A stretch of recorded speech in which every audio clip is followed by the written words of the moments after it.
The following podcast is part of the Underdog Sports Podcast Network. For advertising information or to find more great podcasts, visit us at www.theunderdogsports.com and follow us on Twitter at RealTheUnderdog. Okay. Well, just for the record, we got it's sunny in Phoenix too. 52 to.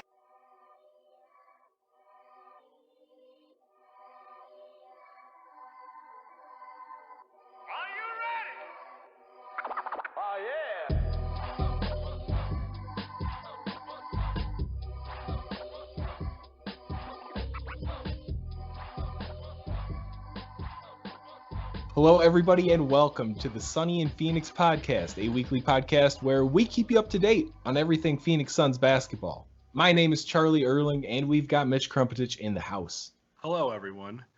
Yet again, we would like to welcome a very special guest, the man who needs no introduction, but gets a very long one anyway. The man who went swimming yesterday, hopefully avoided swimmer's ear, unlike a couple summers ago. The man who listened to all of the Harry Potter audiobooks, what was that, summer 2017, 2018, around there. The man who we're just so happy to have here in his extended California lockdown, Josh Kranawetter. Hey guys, this is Josh from California. Long time, fourth time. Glad to be back on the show. Long time, fourth time. That's great. Wow, he's been working on that since he said he was coming back. Oh, yeah. Maybe. A podcast leading four-time. Yeah, that's right. Our most consistent guest. Take that, Shannon. One time. Wow. Yeah, one time. Long time, one time for Shannon. That's right. Josh, how has your lockdown been? Oh, it's been fine. It's been over a month now. Time is just melding together. I work and then I don't work and then I work again. So great. Nice. Yeah, you sound like you're really holding up very well. Maybe not very well. Well, this will be over eventually. That's what I keep telling myself. Like, whenever it is, it will be over at some point. Eventually. Yeah. All right, well, today we are going to just do an update on NBA news, Suns-related news. We do have a little bit of somewhat exciting news for the Suns. Then we are going to go into a little playoff prediction. Bill Simmons has suggested an idea of a somewhat limited playoff that could be played this year still, where there would be the top 6 teams from each conference making the playoffs, and the 1 and 2 seeds would get first-round byes. So we're going to say, what if the NBA actually did this, and make some predictions. After that, we are going to talk just a little bit about the NFL draft, because we had a live sporting event and it was very welcomed. And then, of course, the non-sports section of the show.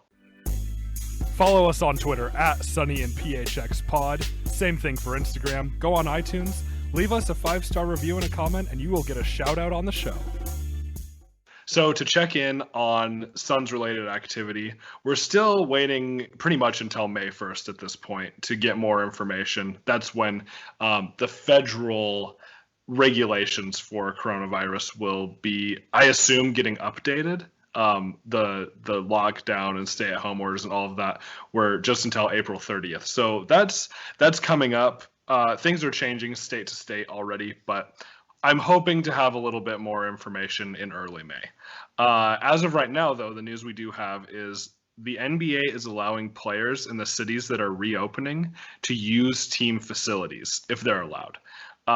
Right now, though, if Arizona were to start reopening, the Suns don't have team facilities because Talking Stick Resort Arena, or as we like to call it, the Stick, is under renovation. They're starting all of the updates and renovations way early. And as we mentioned before, if the season were to resume, the Suns would be playing at the Madhouse on McDowell because of these. So I got a couple things here. One, hop on the Suns subreddit because someone's posting a bunch of before and after type pictures of the Stick. Showing shots of like the locker room while it was in full function compared to everything ripped out, the practice court completely ripped out. It's pretty crazy seeing the arena in that state, but it's exciting knowing that it's all really going to get fixed up and it's going to be fantastic. And then with that, how long does Talking Stick have rights to naming the arena? Are they getting in on this brand new renovation? Are they part of that? Or I wonder if we're almost due for those rights to come up. Yeah, that's a good question. I hadn't thought about that. We might be seeing some Talking Stick Resort branding throughout the new arena. I haven't heard anything lately of change anytime soon. I feel like we just changed the name too. I feel like that wasn't all that long ago, but it probably was. It's been a few years now, 3 or 4, now. I'd say. Yeah. Yeah, interesting thought. But yeah, I mean, at this point, still kind of waiting for more information. Definitely check out all those pictures on the Sun subreddit. I looked at the locker room one that you're talking about the other day. It's pretty cool. And I think that is one benefit of all of this is we're going to be able to have these renovations done way earlier, and they were much needed. So that's exciting. Yeah, it was surprising. I drove downtown about a week ago and saw that they were really tearing stuff up on the outside, the entrance we normally go in, the one that's connected to the Jefferson Street garage. They had the outside of that all torn up, and it looked like they were doing some sort of addition. I'm not even exactly sure, but it was nice to see them be able to get a head start throughout all of this, at least. Yeah, definitely. Okay, so before we go into the Bill Simmons playoff bracket that we're calling it, we need to mention something important since we have Josh here. 4 Gonzaga players will be testing NBA draft waters. Killian Tilly is one who will not be returning. He played 5 years at Gonzaga, so he will be entering the draft. But then we have Joel Ayayi, Philip Petrusev, and Corey Kispert, who are all going to be testing the NBA draft waters with the intention of returning back to Gonzaga. But what do you think of all of these guys, Josh? Do you think there's a chance that they could get drafted? I don't really think so. Charlie was saying that Ayayi has been a bit higher on the boards, but Petrusev, I think he could be good, but I still think he is too raw of a player. I don't like it was just last year he was getting bullied by like a San Diego center. Like, yeah, he's got a little bit to work on. And Kispert, I don't think he's going pro. Yeah, I agree with you on Kispert. I think Kispert is kind of like the Zach Norvell type, and you had mentioned that earlier, Josh. Zach Norvell was a really great shooter and didn't really have a ton else going for him. I know he played a little bit in the G League. I think he played in the NBA for 1 or 2 games for the Lakers, actually. But, he could have come back and he decided to enter the draft and he didn't get drafted and then got picked up by a G League team. I think that's kind of best case scenario for Kispert, unfortunately. Petrusev, I like him. I think he's a great college player. I don't know how well his game's going to translate to the NBA because he's not a shooter. He's an old school, back to the basket kind of, big center. He's a good rebounder. He had a great season, but I just don't know if that's going to work in the NBA, especially as a Suns fan, seeing DeAndre Ayton try to do some of that and seeing it be a bit of a struggle at times. I think there is still room for like low post game, but you have to be able to shoot threes pretty much. Right. So I think of all of these guys, though, Ayayi is the best. That kid's good. Yeah. He's fast. He can score. Good defender. Point guard. Good size. I like Ayayi.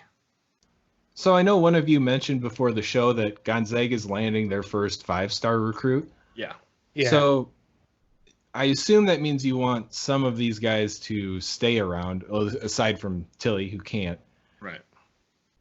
Coming with that, would you guys like to see Gonzaga start pumping out more NBA players? Or do you kind of prefer the method they're in now, where they're always a great, solid team because it seems like their guys do stick around? I like the way Gonzaga runs it now. It kind of makes us feel a bit more special compared to the other teams that were consistently up there with Duke and Kentucky and North Carolina, except they have these guys that are leaving after 1 year. Yeah, I agree. I like the way that Gonzaga does things. I think they have kind of found a bit of a balance with that, where they're starting to land some of these guys who are going to be one and done. Like this Suggs kid, this 5-star recruit, he could be a one and done. Like he's very good. And that's fine. If we land guys like that, you know, I would love that because we have this core of guys who, you know, they're not going to be one and dones. They might play 2, 3, even 4 years, 5 in the case of Tilly. I think each year we've had someone from Gonzaga get drafted over the last few years, you know, going back to Kelly Olynyk, because we have like Zach Collins, who was a one and done, but he was Gonzaga's first ever one and done, which always kind of surprises me. But I think we're starting to get a few more guys like that who can come through. So if we can get a few guys who are like good enough, like NBA level, one and done kind of guys, that's fine. But I do like the recruiting that Tommy Lloyd does in Europe, where he finds these guys who are super raw and then they just teach them how to be great players. I think they also do a good job of taking guys who aren't going to be great NBA players, if NBA players at all, and getting the most out of them in college. And letting them have these long, great careers. And especially in Spokane, people really appreciate that. So, yeah, I think it's a cool balance that Gonzaga has. Right on. All right. Let's move on to this Bill Simmons playoff format that, you know, who knows if it's going to really happen, but what else do we have to talk about? We're going to dive into it. So just as a reminder, top 6 teams from each conference make it. 1 and 2 seeds get first round byes. And let's just start off, talk about each series a little bit, then let's predict who we think is going to make it moving along. And we'll start in the East. I'll just give off the both matchups in the first round of this here. We have the 5 seed Pacers versus the 4 seed Heat, and the 3 seed Celtics versus the 6 seed Sixers. So let's start with the Pacers Heat series. This one, they only matched up 2 times this season before the quick shutdown, and the Heat won both games. How do you guys see in this one play out? Let's start with the Pacers fan, Josh. Well, I'll try not to let my homerism shine through too much, but I don't know. I think the Pacers would end up winning this. When I think about the Heat, I mean, all I really think about is Jimmy Butler, and maybe that's just me not caring as much on basketball, but I think especially with the Pacers, Oladipo came back from injury this year, and he hasn't been great, but I mean, I can't really blame him. He wasn't playing for like a year, so I think this time off would definitely help, and I bet the Pacers could win this series. Maybe not the next one, but I think they could beat the Heat.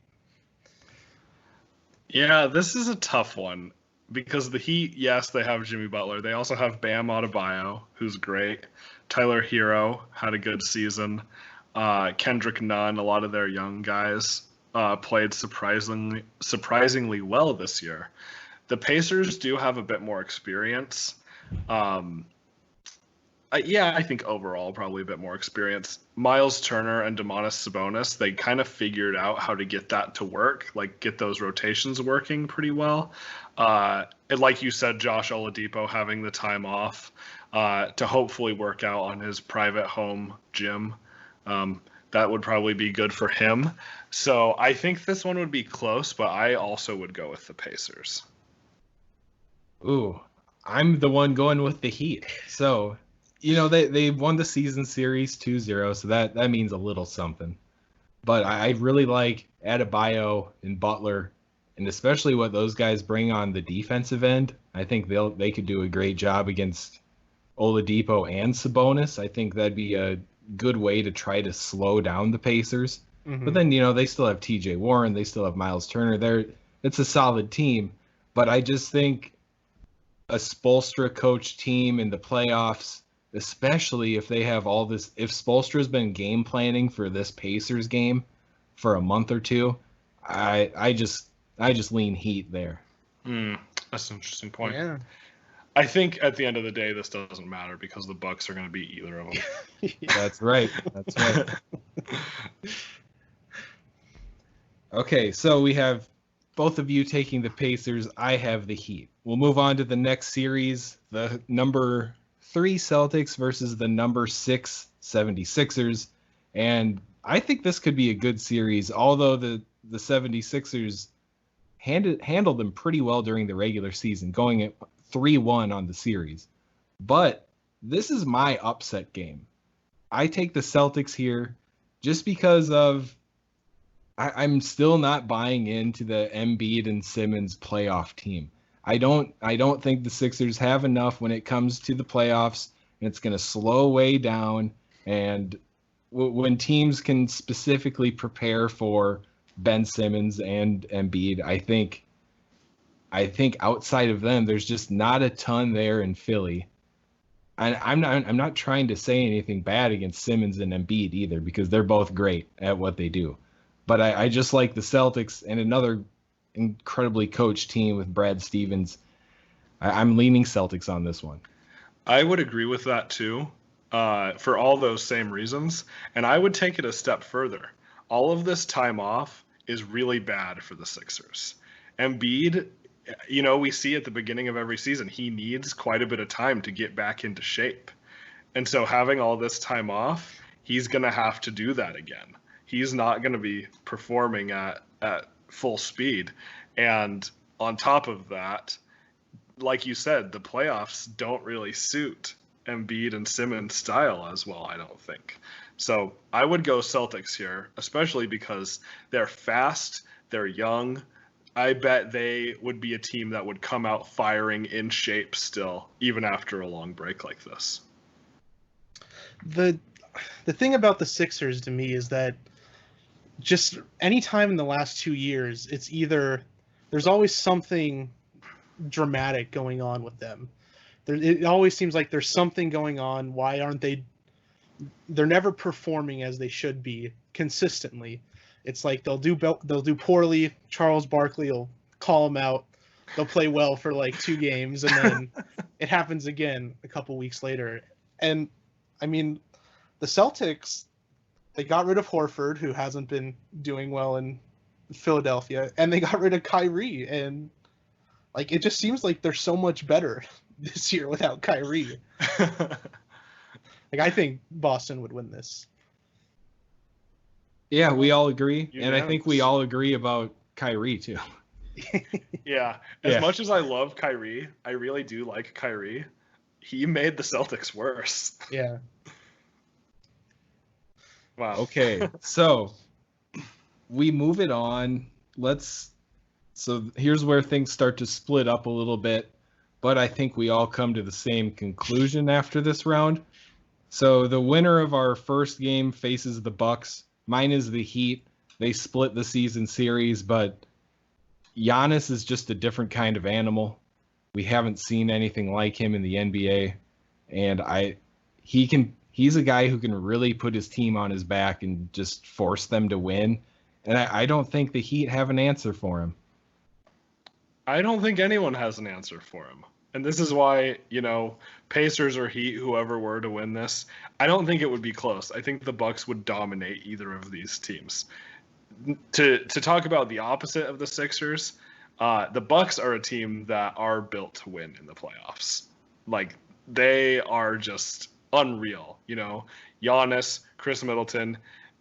The only thing that sets them back in the playoffs is Eric Bledsoe because he's horrible in the playoffs. But despite that, I think they would dominate whoever they played. Giannis is way too good. Giannis was the MVP leader and the Defensive Player of the Year leader. And I think it's even possible to argue he could be most improved after an MVP season. He's so good. Like, there's no way that the Bucks can be stopped, I don't think. Yeah. How many games did the Bucks lose this year? They'd only lost 12 before the season ended. That's insane. I mean, it's not the Warriors, but Yeah, I mean, I wouldn't see the Bucks having any trouble competing with the team even through the next round, maybe. Like, especially with Kawhi gone in the East now. Very true. Very true. So we'll move it on to the next one, and we all had the Celtics moving on, and that puts them with the number 2 Raptors in this round. The Celtics won 2 games compared to the Raptors 1 in their series this year. Mitch, which way do you see this one going? I would pick the Raptors in this.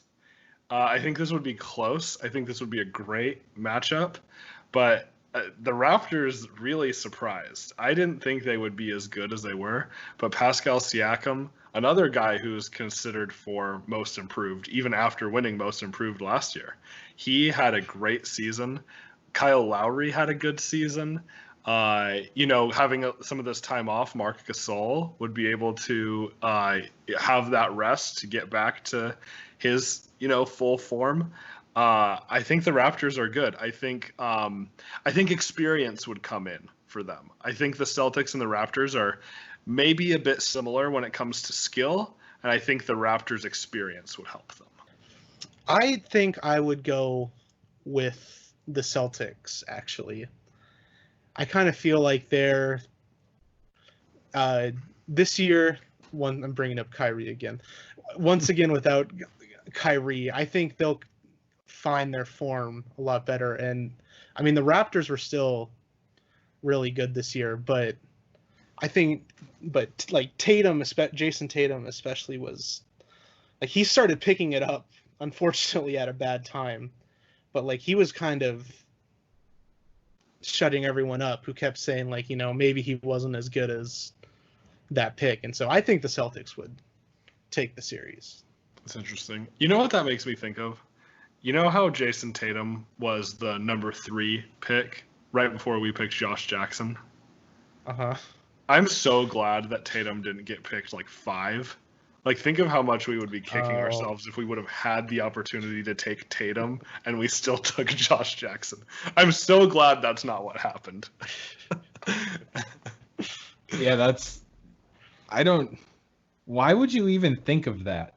Like, do you really like torturing Suns fans that much that thought comes into your head? That's where my mind goes because we're so used to I've stuff. never even gone there. I've never even. I've gone to darker places before. Oh boy. Well, thankfully that didn't happen. Now that you bring that up. Yeah. And I'm with Josh on this one. I think the Celtics can win this series too. And I like a lot of the guys on the Raptors. Siakam he's just a unique player who's really tough to guard, doing whatever he's doing. And then, like you said, you get some rest for the old guys like Gasol and Ibaka even. Mm-hmm. Ibaka might be having one of the better seasons of his career right now, which is crazy. And there's one thing about the Raptors, though, that I might be a Kyle Lowry hater. I don't like watching him play basketball. And yes, it's been successful for him. And he makes all-star teams and he leads the Raptors to, as a point guard, he leads them to a good team every year. But I want to see it come to an end.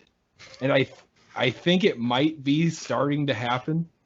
Maybe this is just wishful thinking, but I've seen enough Kyle Lowry. And I just like the Celtics in the playoffs in this situation. They're up 2-1 against the Raptors during the regular season, which helps me a little bit, but I've just had enough Toronto Raptors. I'm ready for the something. You're tired of the boost?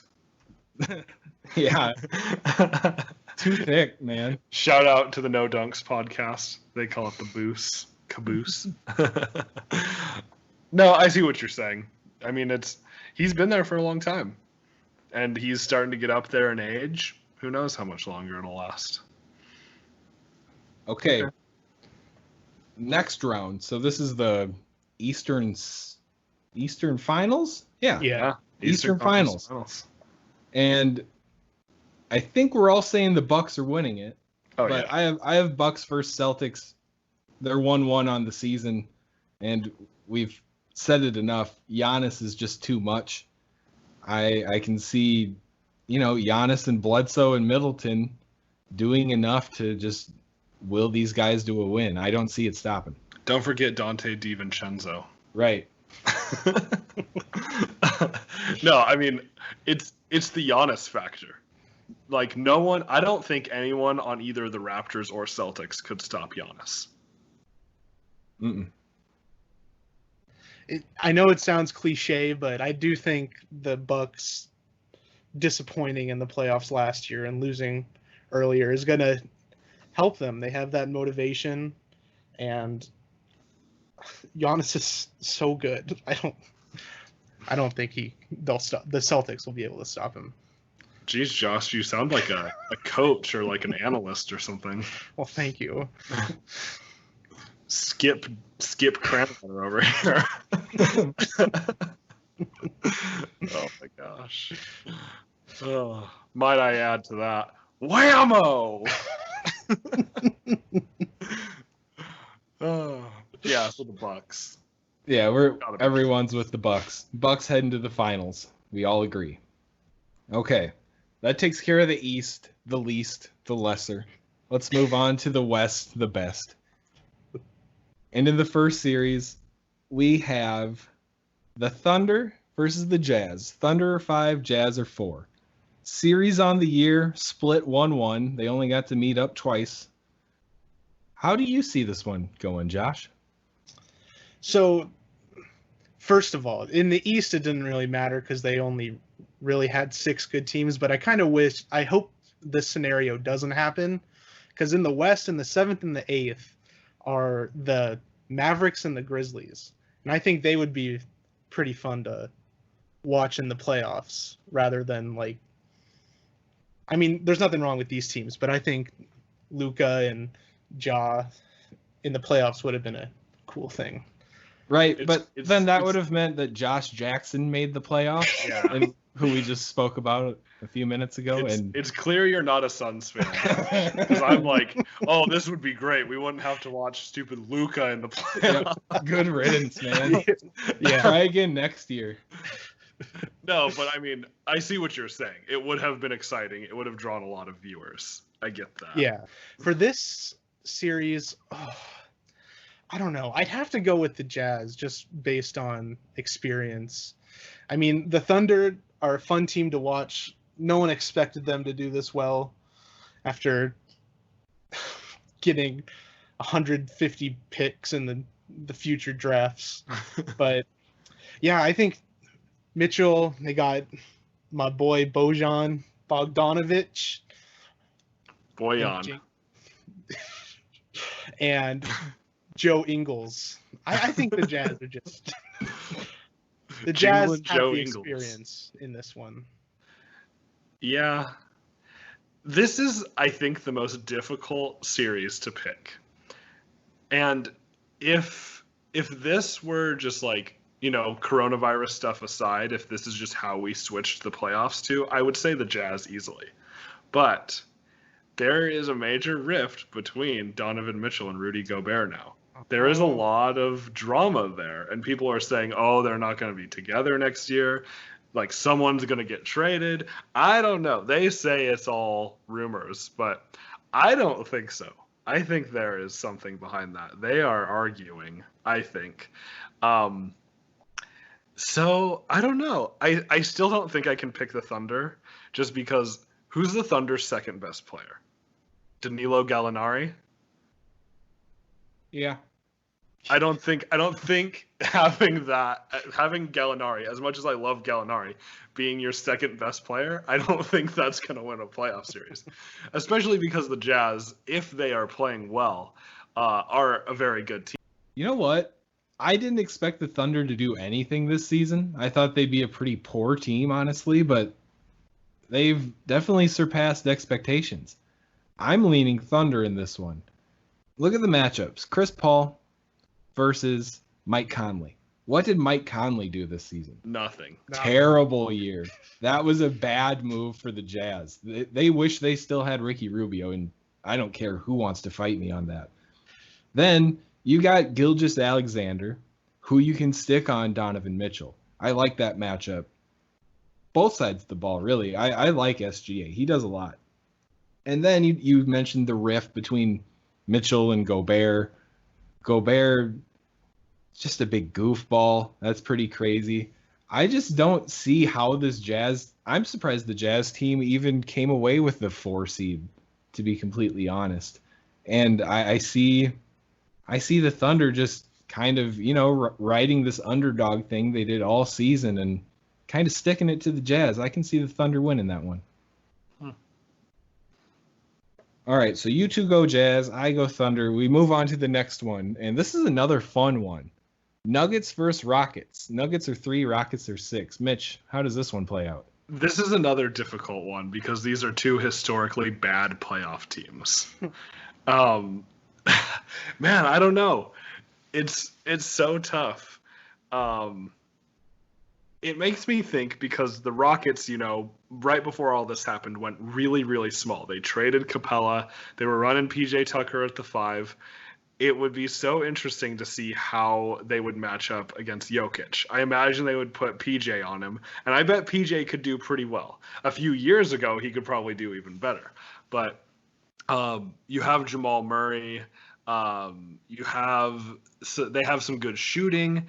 The Nuggets are a good team. The Rockets are James Harden and 4 guys, basically. I don't know.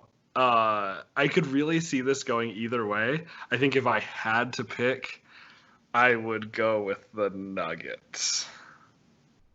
I lean Nuggets too on this one. A lot of the same reasons. And I mean, we didn't mention Russell Westbrook yet, but oh yeah, I don't know if that duo does it in the playoffs. Those are high pressure games. Those are both guys who are used to taking over and winning games for their teams. And with how small they are now, I don't see how that works in the playoffs. But, they've won some games with this small lineup and beat some good teams too. Who knows? So I don't want to be, but I'm going to be the person choosing the Houston Rockets. I don't like watching the Rockets play basketball. I don't like their strategies, but I don't know. Harden and Westbrook, I think they'd be able to carry them at least through one round. While I don't think they're going to be going to the finals or anything, I think the 2 of them can put up enough performances and just shooting 53s a game that I think they can get past the Nuggets. The Nuggets have been like a high seed for the past few years now, and they never do as well as you think they will. So I don't like it, but I think I'd pick the Rockets here, actually. No, those are good points. The Nuggets are kind of known as a regular season team, and when you're matching up against James Harden and Russell Westbrook, I mean, all it takes is for one of those guys to have a big night, and that team is competitive. So, yeah, it would be a good series. Yeah.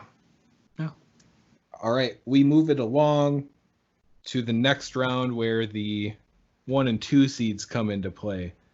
At the top, we have the Lakers, the number 1 seed, and they'll be taking on the Thunder or the Jazz. You 2 guys had the Jazz. How does that one go?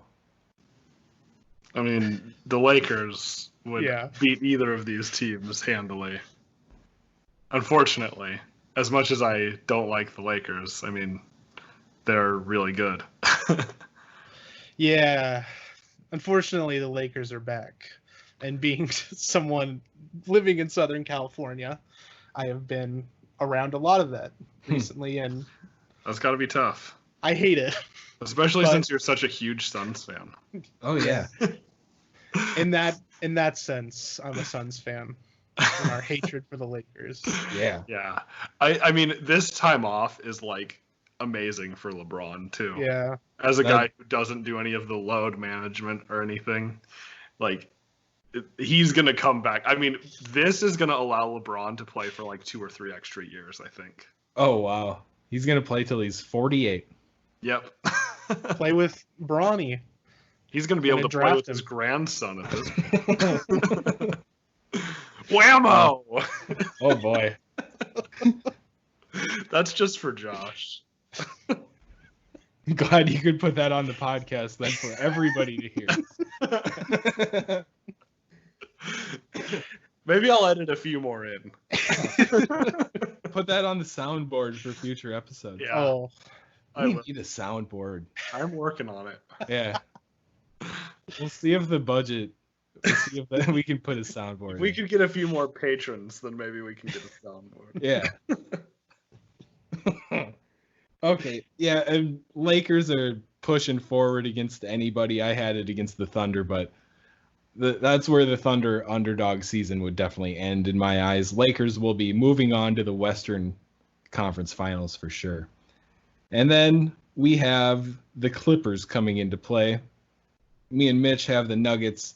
Josh has the Rockets. Mitch, how do you think a Nuggets versus Clippers series goes? Oh, not very well. I think the Clippers would destroy the Nuggets or the Rockets. You know, to speak more on load management, Kawhi Leonard and Paul George are the kings of load management, and now they're getting to manage their loads for 6 weeks or however long it's going to be. That load will be managed. That's right. That's exactly right. I mean, these guys are going to come out and just destroy everyone. They're going to, they're working out. Like, they're going to be ready to go.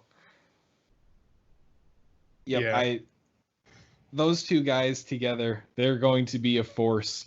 And even when they move on against the Lakers, we'll get to see one of them match up on LeBron. But I want to see those two play defense in the playoffs. They'll score their points, but Kawhi and PG locking it down, that will be fun to see. yeah. I don't think against the Rockets it would be any different. I mean, I don't think Paul George and Kawhi even played that many games together up to this point, right? I think it was fairly low.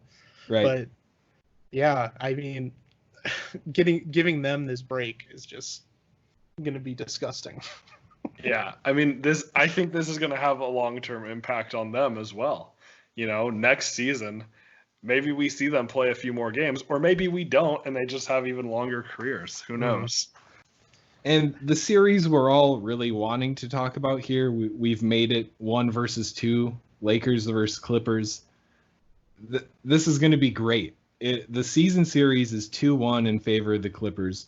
And no matter how these playoffs go, if it's this method or some other situation, and as much as I hate Los Angeles basketball, I want to see Lakers versus Clippers bloodbath.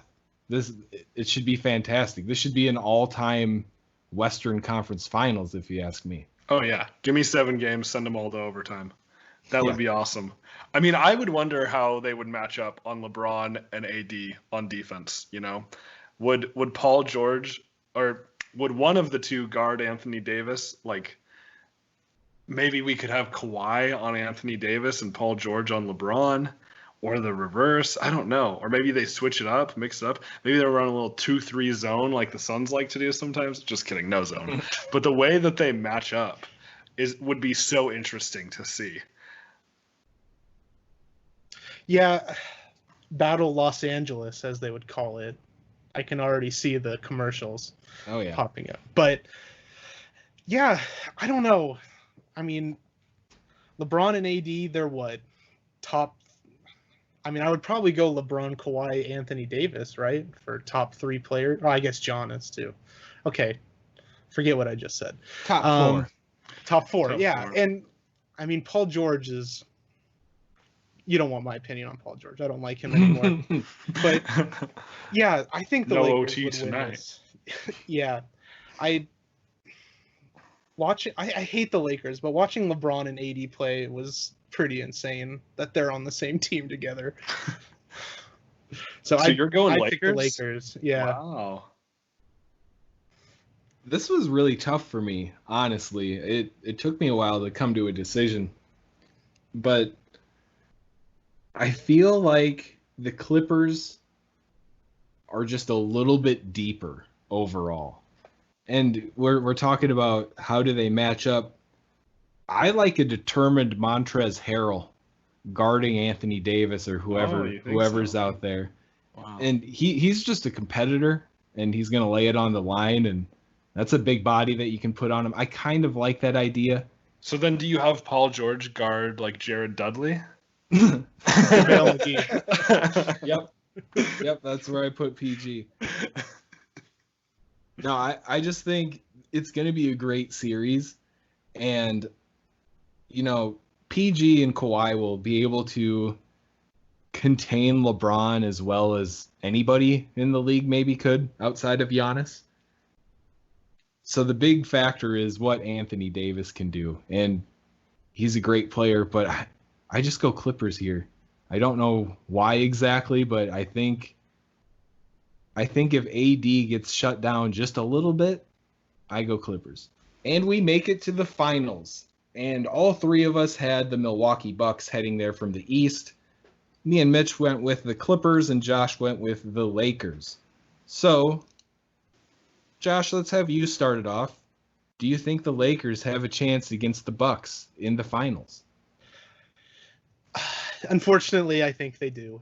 I was thinking about it, and I think even the Clippers would beat the Bucks as well. I think LA is winning the championship, whatever a team it is. The Bucks have Giannis and they have Middleton and Bledsoe, but I don't know. Giannis can only do so much. I think the Lakers just have enough to win it. Yeah, I would agree with you there. I think the Lakers or the Clippers would beat the Bucks, unfortunately. And it's only because, yes, they have Giannis, who is the best player in the league, I think, by far. But, the Lakers have two of the best players in the league, just like the Clippers do. So, I went with the Clippers, and I think the Clippers would beat the Bucks. I had the Clippers as my team winning it all at the beginning of the year as well, and that didn't change throughout the season. Yep, I have the Clippers winning it too. I see Kawhi matched up on Giannis. I see PG on Middleton, and then I see Eric Bledsoe just kind of against himself, more or less. And I just see the Clippers winning that series, and it will be great. In my era, I've watched the Clippers be bad for so long. And, I'm not a big fan of LA sports in general, but this is maybe the one LA team that I could maybe rally behind a little bit because they've been through the mud. We're getting drugged through the mud right now. And just seeing that there is a bright side, I think that's why I'm kind of hopeful for the Clippers, and I really just pick them anyways. Yeah. Okay, well, there you have it. So, Clippers over the Bucks or Lakers over the Bucks in Josh's case, but an LA team would win in our predictions. So, we'll see if this actually happens. Who knows? Or if anything happens. Or if anything. We don't know that. Yeah, we don't know. So let's talk just a little bit about the NFL draft here. We all are fans of three different football teams. So I first want to say I think the NFL draft went very well. I think the virtual element was great. It went way faster than usual, and I think we could probably do it virtually from here on out. I don't know that will happen, but I think it's possible. So I want to hear from Josh first. Josh is a huge Houston Texans fan. Oh, wait, is that wrong? Yeah. Indianapolis Colts. Josh, what do you think about the Colts draft? I am incredibly happy with the Colts draft.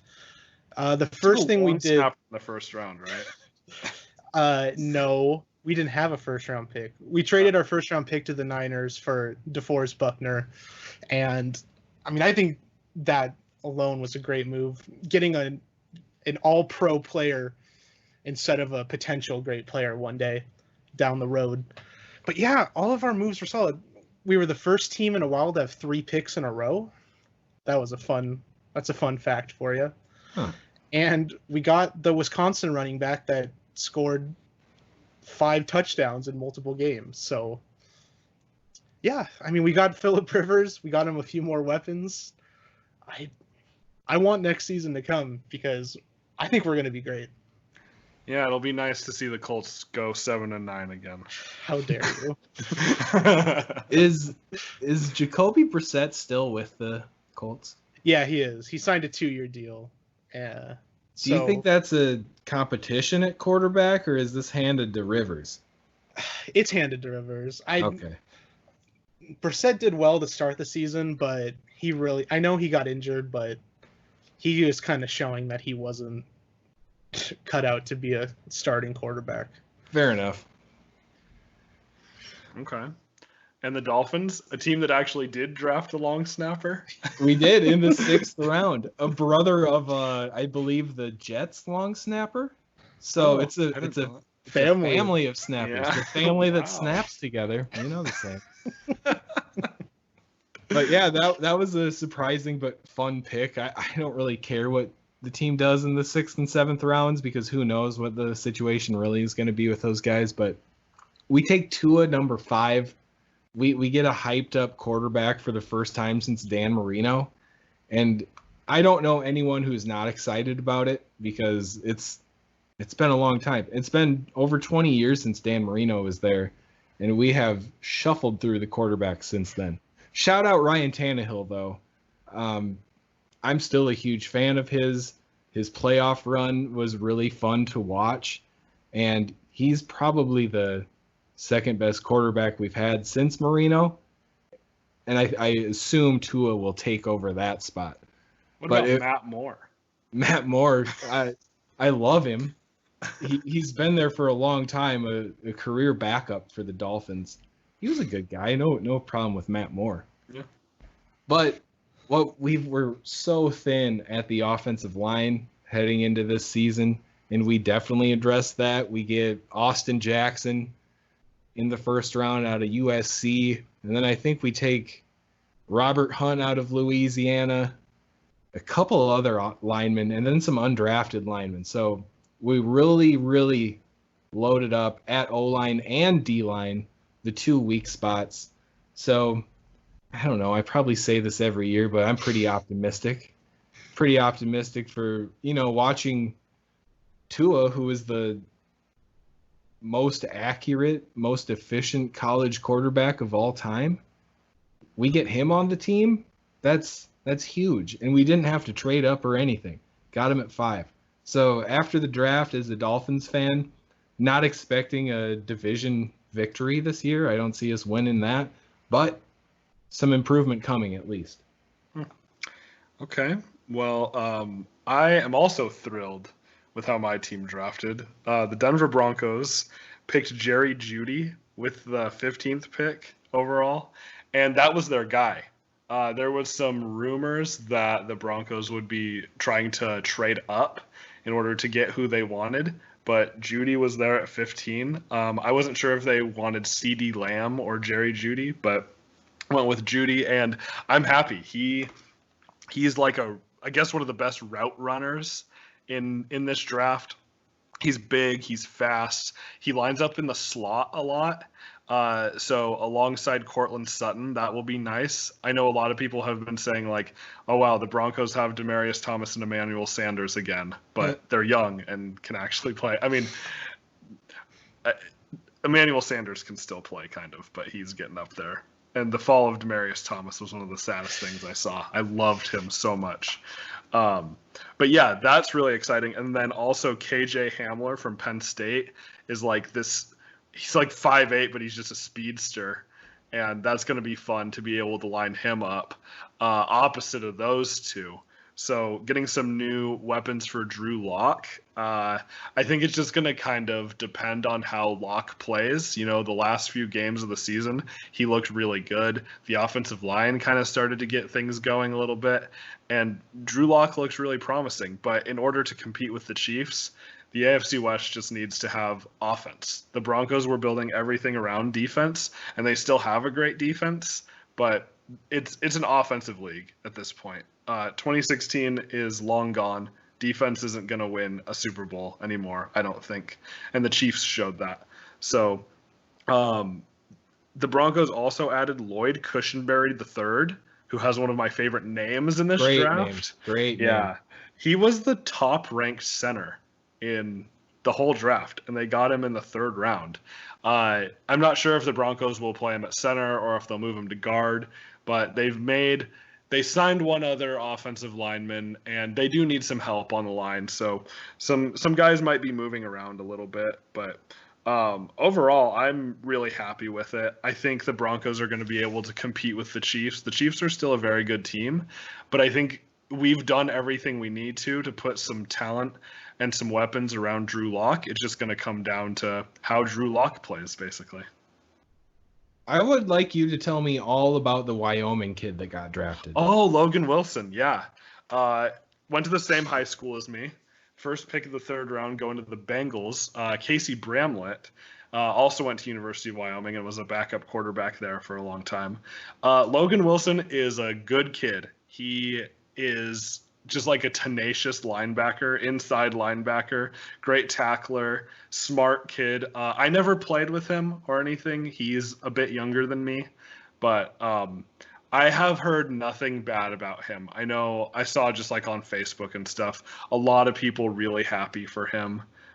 He's from the same town as me, went to the same high school, had a great career at Wyoming, was just like the captain of that defense. He's huge, but like awesome kid. And I know all the analysts were saying like this is a steal. Getting him in the 3rd round is such a steal. So yeah, it was really cool to see that. That happens every so often where like someone who I went to high school with gets drafted, which is crazy because it's from a small town. That happens to Josh like every other day though. Some kid gets drafted to play for like the, I don't know, Texas Rangers or something. Minnesota Twins, actually. Oh, there you go. Okay. But that will do it for our sports section of the show. Now we'll move to the non-sports section, and I'm very curious about this. We're going to just do some old school non-sports plugs like we used to always do, but Josh said he has something very specific he wants to plug. So I want to hear from you first, Josh. I actually have 2, if that's Ooh. okay. Of course. Save one for another episode. No, I'm just kidding. All right, the first one is a book. You're just plugging a book. A book. Yeah. Wow. Read okay, a book. great. Everybody take a little read. It's called Dune. I'm pretty sure most people have heard of it. It's a classic sci-fi book. There's a movie coming out about it later this year, so I wanted to read it. And it's insane. If you haven't heard about it, the names of the people in it are so crazy. You can't remember half of them, but I'm like, I think halfway through the book now, and it's really good, and I keep reading it. Dune is wild. I read Dune in 7th grade for school, and it is a wild book. Yeah. And then my other thing is a TV show or an anime. Oh boy, here we go, Josh. I'm watching Cowboy Bebop, which is known as like one of the classic anime series that is on most people's lists for some of their favorite series of all time. And yeah, I'm enjoying that too. You need to watch Death Note. I have heard Death Note is good too. It's the best. I'm not big into that stuff, but Death Note is awesome. It's so good. I'll have to check it out. Oh, all right. I think we all have interesting stuff today. What's yours, Charlie? So this is a Mitch inspired, an early Mitchell, Sunny, and Phoenix podcast non-sports plug inspired here. And I am going to shout out sheets with elastic bands, thick elastic bands at the bottom of it. So when you put the fitted sheet onto your bed, it gets way under the bed and it's tight and it doesn't move. And also they have labels, so it's like bottom left, bottom right. So whatever corner you grab, you know where that's going. And as a guy who gets confused by things like this pretty easily, man, it's nice. And the sheets don't move off the bed. You can like alligator roll in there and they're not going anywhere. So I believe that all sheets should be outfitted with these elastic bands and labels, and you should get yourself a pair. Wow. That is something I would have plugged like 4 years ago. Yeah. You're right. Yeah. And it makes a difference. I used to have sheets that were labeled like that, and then I got some new ones and they're not labeled. I really like these sheets that I have, but the lack of label is it's not great. Wow, nice. Okay, I'm gonna go super old school, and I have music to plug. I have to plug it. Dance Gavin Dance has a new album out called Afterburner. I am realizing that my opinions on this band are pretty controversial, so I won't go super into them because like hardcore old school fans will get mad at my opinions. Let's just say I don't think Downtown Battle Mountain is very good. Anyone who knows will probably get triggered. But this album, Afterburner, is so good. As of time of recording, which is Sunday at almost 3 o'clock Arizona time, I've listened to it in full, I think 24 times. And it came out Thursday at 9 p.m. Arizona time. So I really like it. I think it's very, very good. Check it out. Even if you're not super into that kind of stuff, they have so much. They're like a post-hardcore, like metal-ish band, but they have some songs that are pretty poppy. They have a song that's in Spanish that's like a reggaeton kind of song almost. They have quite a bit of rap. They have a lot of R&B influences. They have some funk. It's pretty cool. What they're doing is really, really unique. And I think it's so fun. Do these guys do weddings too? If they do all those genres, they'd be great wedding bands. That would be incredible. I would love to have Dance Gavin Dance do my wedding. They have my favorite part of the album, as of right now, is the transition from the song Say Hi to the next song, Nothing Shameful. It's almost like it's just one like 8 or 9 minute song. They go together so well. But Nothing Shameful is like this epic song. It's so good. Definitely just listen to it. Even if you just listen to the song Nothing Shameful, like do it. It's so good. I'm obsessed with it. Good stuff. And that ends another episode of the Sunny and Phoenix podcast. We thank you guys for tuning in. And you know what? We're going to turn it back next week. It's just going to be me and Mitch. First time in a long time. Yeah, like 7 weeks, almost 2 months. Back to basics next week. We'll figure something out to talk about. We don't know yet, but we will know within a week. Check us out on social media at Sunny and PHX Pod. That's Twitter and Instagram, people. Check them both. We thank you guys for listening, and we'll see you again next week. Go Suns.